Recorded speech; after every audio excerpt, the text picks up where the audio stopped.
JD Vance, the Vice President of the United States of America, has officially endorsed a mass doxing campaign against individuals who speak out and make alleged inappropriate or insensitive comments about Charlie Kirk following his passing. It's now nearly been 1 week since the assassination of Kirk at the Utah University that occurred last week. There still remains many questions about the suspected shooter's motive and why he did this shooting.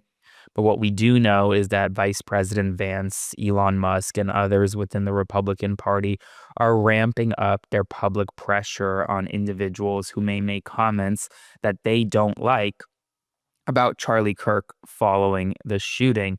Vice President Vance has now officially endorsed the mass doxing campaign to expose and pressure people accused of insufficiently mourning Kirk's assassination, urging employers to punish them as Trump allies are escalating crackdowns in what many progressive organizations call and echo McCarthyism that threaten the freedom of expression.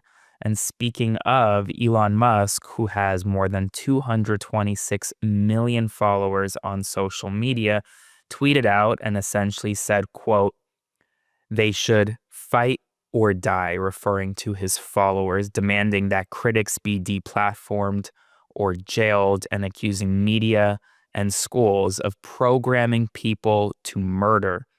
Progressive advocacy groups warn of a McCarthy-era repression after Trump, Vance, and Republican allies have aimed the target now at left-leaning nonprofits in an effort to intimidate, silence, and dissent and quash political opposition under the guise of national security. And this morning, Trump launched a major attack against the New York Times, where he filed a $15 billion lawsuit against the Times, accusing the newspaper of being a, quote, mouthpiece for the Democratic Party, allegedly suing over the fact that the Times opinion section endorsed Vice President Kamala Harris in the 2024 presidential election, and wrote in a very lengthy Truth Social post that he is going after essentially the media that goes after him. He went after ABC News, he went after CBS News, he went after the Wall Street Journal, and now he is going after the New York Times, one of the nation's most storied publications. And this is a broader effort by Trump, Vance, and those around them to silence the media, to silence critics, to expose those they don't agree with, to deplatform and, quote, cancel individuals they don't agree with. Cancel culture is back. It's alive today, and it's alive in the form of the Republican Party suing the media. Now, on a personal note, if Donald Trump ever comes after me or this platform, I will never cave. I will always fight back, and your support helps that happen. So make sure to subscribe today or send a one-time donation via Venmo to Aaron-Parnas.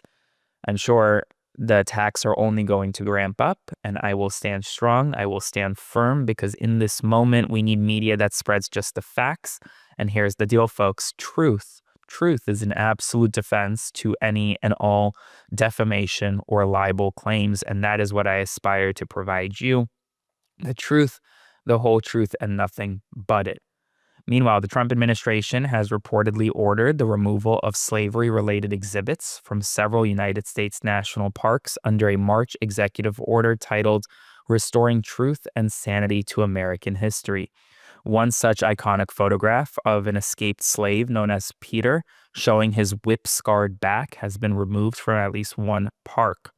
The directive, which is aimed at purging displays deemed to, quote, disparage America, has led to reviews at sites like Harper's Ferry and George Washington's Philadelphia residence, sparking alarm over the erasure of content on slavery, racism, indigenous persecution, LGBTQ history, and more. But this is just part of a broader pattern of cultural rollbacks under Trump, while the National Park Service has defended the review as an effort to, quote, provide broader context. Not sure what that means. In Mississippi, Mississippi has declared a public health emergency over soaring infant mortality, but was forced to halt key CDC-backed pregnancy data collection after the Trump administration purges gutted the agency, leaving experts warning that the loss of vital maternal health tracking, combined with Medicaid cuts, abortion bans, and racial inequities, will only worsen outcomes for mothers and babies.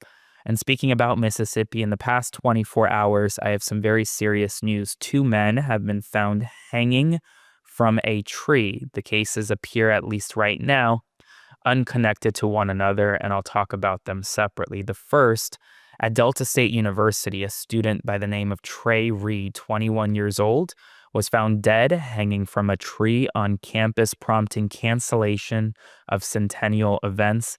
Police quickly said that no foul play is suspected, though an investigation and an autopsy are ongoing. And in Vicksburg, Mississippi, police are investigating after a 37-year-old man, Corey Zucatis, of Brandon, Mississippi, was found hanging in a wooded area near Ameristar Casino on Washington Street. No further details have been released. That makes 2 men in 24 hours found dead hanging from a tree. The United States Senate has confirmed Trump advisor Stephen Moran to the Federal Reserve Board in a historic move tightening White House influence over the central bank. But the White House has a small problem. Lisa Cook, the Federal Reserve governor that Trump tried to oust, the first Black woman on the board, well, the D.C. Circuit ruled that she can remain in power ahead of key rate decisions coming up this month. And so while the new pick has been confirmed, Lisa Cook has yet to be removed. Donald Trump today will be arriving at the United Kingdom for an unprecedented second state visit, but the backdrop is turmoil. Prime Minister Keir Starmer faces plunging approval ratings, cabinet scandals, and far-right marches led by Trump ally Nigel Farage and Tommy Robinson. Inside the Trump administration's Labor Department, morale has collapsed 20%, has collapsed as 20% of staff have either quit or retired amid deep budget cuts, deregulatory pushes, and intimidation, including threats against employees who speak out. In addition, Israel has launched a major ground offensive into Gaza City, combining air and ground operations to dismantle the Hamas stronghold while facing United Nations accusations of genocide, mounting civilian displacement, and criticism that Netanyahu is prolonging the war for political survival amid strong United States backing. It's going to be a very busy day today. Kash Patel, the FBI director, will be on Capitol Hill. He will be testifying in front of the United States Senate. Very serious. Lots of questions to ask for the FBI director. I'll have more updates for you soon. Spread the word. Subscribe to support my work, and I'll see you this evening. Hey folks, Aaron Parnas here. Thank you so much for watching The Parnas Perspective. Please consider subscribing to support our work as we grow this independent news media entity into something that rivals mainstream every single day. Thanks so much, and I'll see you soon.